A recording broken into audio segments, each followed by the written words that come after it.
subscribers, আসসালামু my আলাইকুম। channel. সকাল সকাল প্রিয়কে স্কুলে নিয়ে যাওয়ার পরে আমার মনে হচ্ছিল একটু ছাদ বাগানটা ঘুরে আসি। তো ছাদ বাগানে গিয়ে দেখি অনেক সুন্দর পেঁপে গাছে পেঁপে ধরেছে। আর পেঁপে গাছের পেঁপেগুলো দেখে সত্যিই আমার মনটা ভরে গিয়েছে জানো। আর এই মিষ্টি হাওয়ার মধ্যে পেঁপের পাতাগুলো একটু দোল খাচ্ছে, তাতেও মনে খুব আনন্দ পাচ্ছি।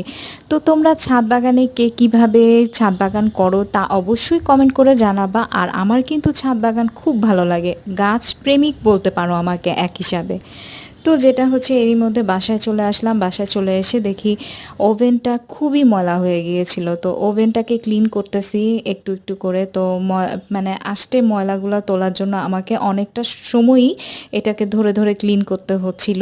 তারপরে এটাকে ফিটিংস করে নিলাম। আর এরই মধ্যে আম্মু বলতেছে যে আজকে বাসায় গেস্ট আসবে, তো গেস্টের জন্য কি রান্না করা হবে সেজন্য আমরা দুজনেই মোটামুটি চিন্তা ভাবনা করে চিন্তা করলাম যে আজকে গরুর মাংস